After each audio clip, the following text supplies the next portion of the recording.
Hello and welcome to Altcoin XP. My name is Anthony.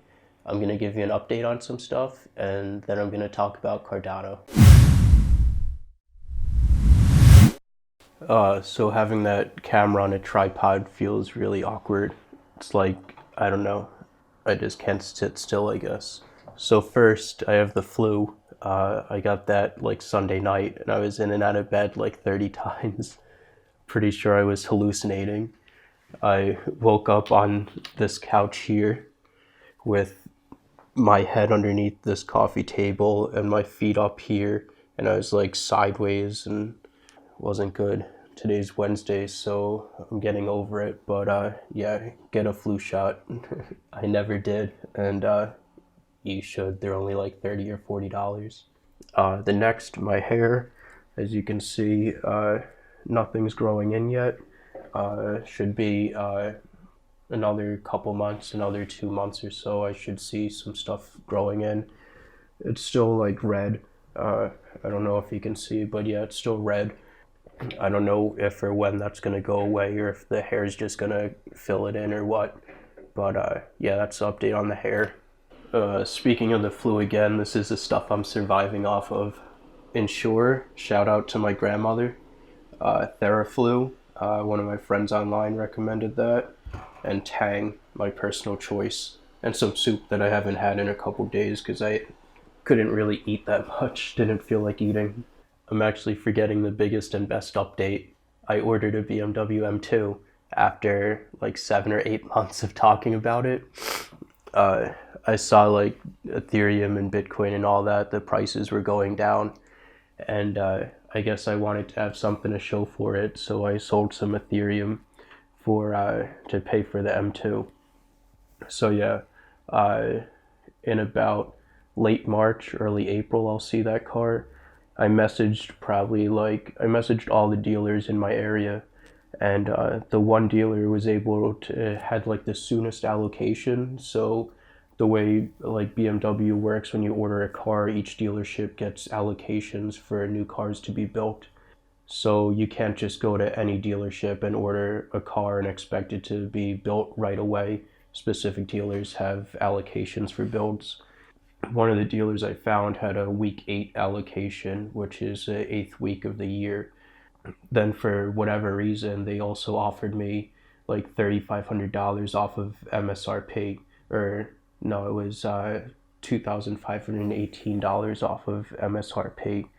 So I talked to other dealerships through email, and a good thing to do is if you're talking to dealerships, make a new email address. Excuse me, I have to sneeze. Maybe I don't have to sneeze, but a good thing to do is make a new email address when you're talking to dealerships, because they'll keep emailing you, and it'll get really annoying. Yeah, so I talked to a bunch of other dealerships through email to see if they could match or beat that price, and no one could come close to it. So Saturday I put down a $1,000 deposit on the M2, and it should be being built right now, actually, maybe in the next couple days. But yeah, because it's a week 8 allocation, but the car starts being built 2 weeks before that. So yeah, I'm really excited for that. Alright, so let's talk about Cardano now. Alright, anyway, so the point of this video is to talk about why I won't invest in Cardano. Some red flags that I saw. I'm kind of saying this is a bad investment, or I am saying this is a bad investment, Cardano, but I'm also saying I can be wrong, so you should still do your own research and form your own opinions. These are just my own opinions that guide me. Okay, so I do have, and this is over the course of, like, I wrote these a couple weeks ago, just never got around to making a video, but I do have 3 pages of, well, 2.5 pages of stuff written down about Cardano. So I did like a lot of research, and then I got distracted, or not distracted, but lost motivation. Like, after you find a couple reasons to not like something, you tend to not really have a reason to go back. I don't know how many reasons there are. I didn't look through these notes yet, but so we're just gonna list them off. So the first reason is they position themselves and talk about themselves as blockchain 3.0.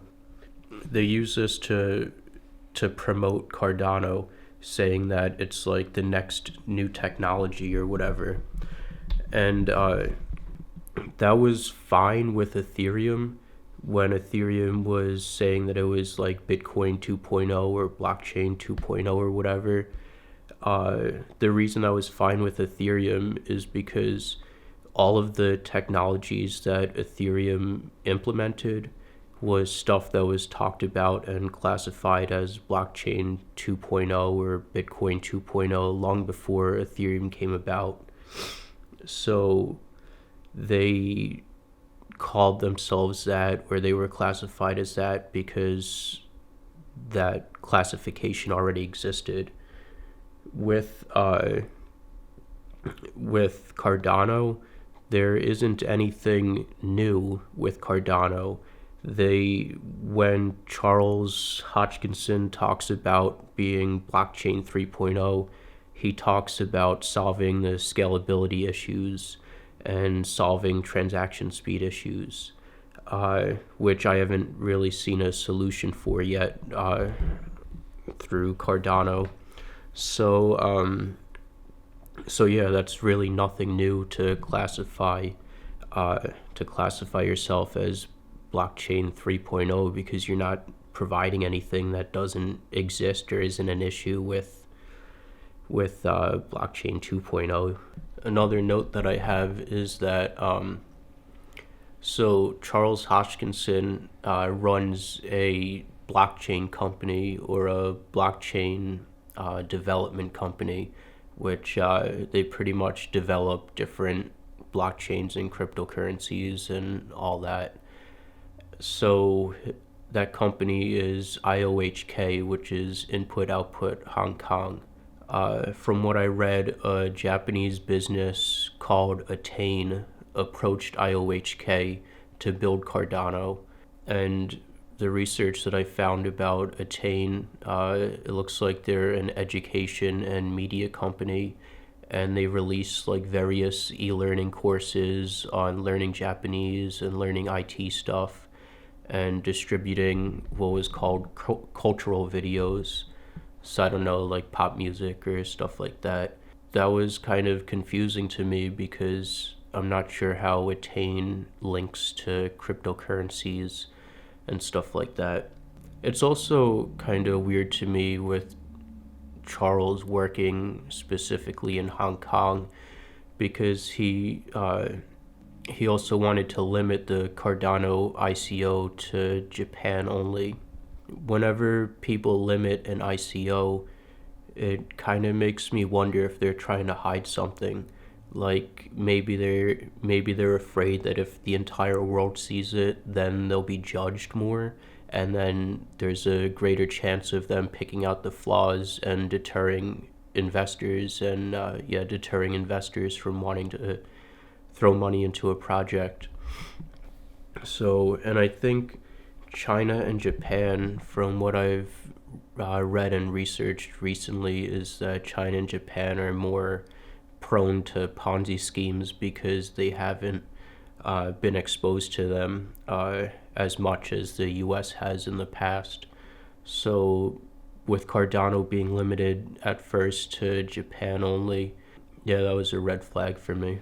Also, I want to note that the Cardano ICO lasted 16 months, from September 2015 to January 2017, and they raised $62 million.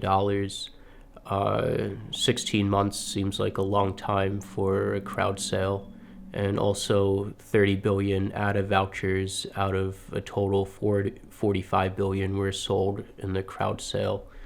So 30 billion out of 45 billion. Let's see what percentage that was. Yeah, so that's 2/3 of all tokens were sold to Japanese investors. So there's the potential for manipulation there for having such a centralized party. And I'm sure maybe Attain probably owns a lot of the shares too. I'm not sure, but yeah, that's kind of a red flag as well. Another red flag is that Charles Hoskinson is committed to Cardano only until the year 2020. Since he's like the most prominent spokesperson for Cardano, I don't understand why he plans to leave it, because projects like this need a strong leader. We could see like all the great work that Vitalik has done by leading Ethereum, and Charles has a history of leaving projects because Charles left Ethereum back in like 2015. So another reason that puts a bad taste in my mouth about Cardano, well, more so about Charles Hoskinson, is that he has like an attitude problem. If you look at his Reddit post history, like he lashes out at people on Reddit who criticize him or spread information that he believes is false or doesn't agree with. I don't see like Charles never argues logically. He always lashes out at people who criticize him instead of like taking in the criticism or explaining himself or stuff like that. I don't know if this like would affect Cardano, like especially if Charles leaves in the future. But I know just having Charles around the project, to me, Charles seems like a sleazeball. I guess you can say that. Like the way he presents himself, it's, I don't know. All I can think of is like sleazeball and slimeball. That's funny. Like when you watch Charles speak, like if he has the room, if he has the mic, and everyone can listen to him, and he has no interruptions, it's like he has this big ego boost, that like he has all this confidence. But when you see him in a communication forum where there's people who could talk back to him and criticize him and stuff, that's when he gets like extremely defensive and lashes out at people. So that's really off-putting. Another thing I wrote about, and again, this video and me talking about Cardano isn't complete at all. I did do like a week or two of research and then probably sat on this for a month without looking at it. But yeah, Cardano also promotes itself as all of its protocols and everything as being under peer review, and peer review to get published in like prominent academic papers and all that stuff at universities and conferences and stuff. I'm not really part of that scene, I guess, so I don't know how it all works, but just in like my own mind, I would think that it would be better to release your paper to the public and let the public scrutinize your papers and thoughts, instead of again limiting it to academic peer review before being published. So that's just like another thing that stuck out at me. Unless maybe IOHK wants to use that as like an investment opportunity.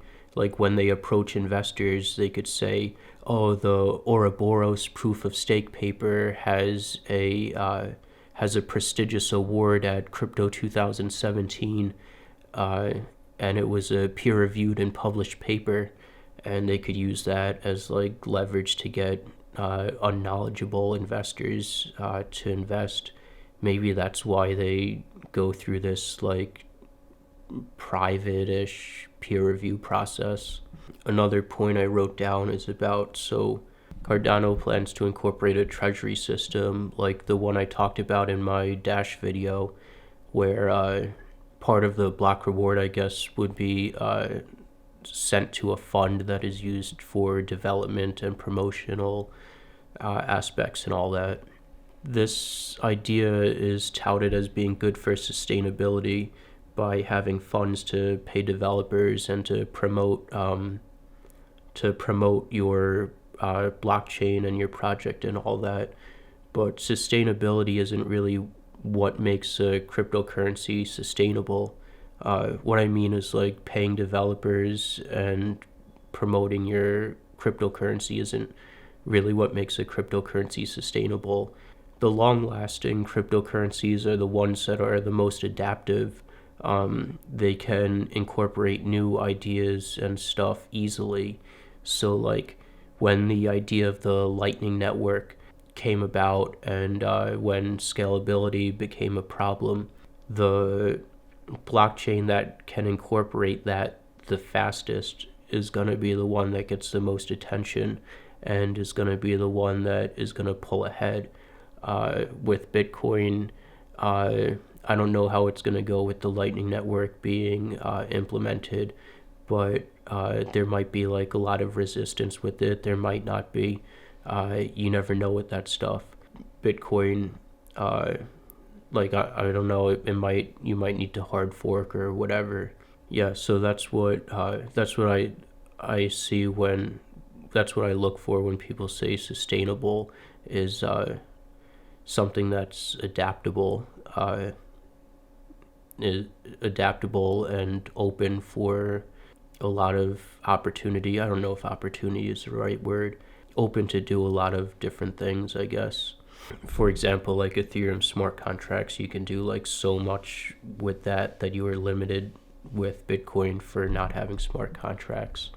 So I guess flexibility and adaptability is what I'm talking about. Hopefully I'm making sense. I still have the flu, as like it's probably only 10 minutes into this video and it didn't go away yet. Also, another thing about having a budgeting system like that, or a funding system, is that, so let's take Dash for example. When the market price, say Dash goes up in value by like 100 times, so now instead of the Dash Development Fund having $1,000 in it, now it has $100,000 in it. So now like the miners that vote on the proposals, to say that there's like a Super Bowl ad proposal and a television commercial proposal and ice cream trucks with Dash's name brand on it, well then all of these promotional campaigns will get funded more because there's more money available, and that's not always a good thing.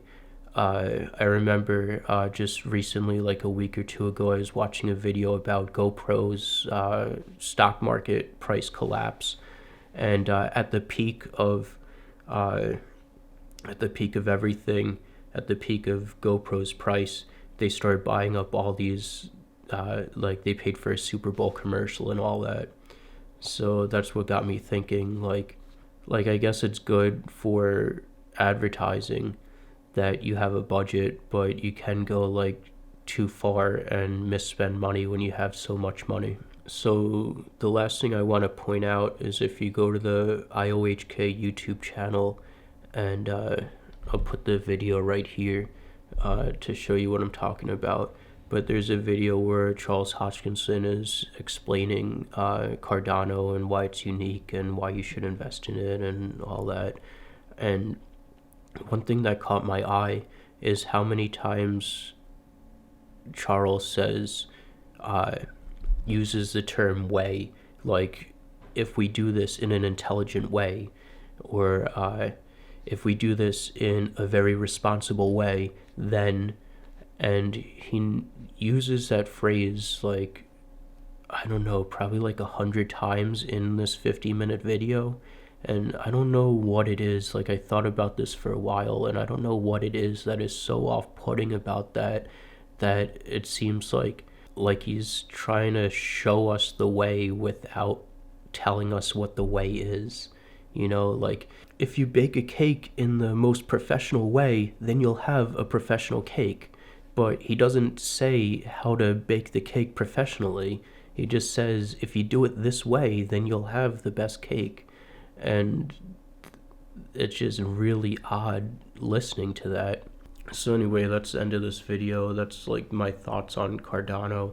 They could be incomplete or not very thought through. I don't know. It's just stuff that I thought that was kind of off-putting and I wanted to get off my chest. If you like this video, you can like, subscribe, and share. To help support me, donate Bitcoin, Ethereum, and Dash to the addresses both on screen and in the video description. Follow me on all social media, and that's it. I'm gonna, I guess, edit this video and then go rest. So thanks for watching. Take care, guys.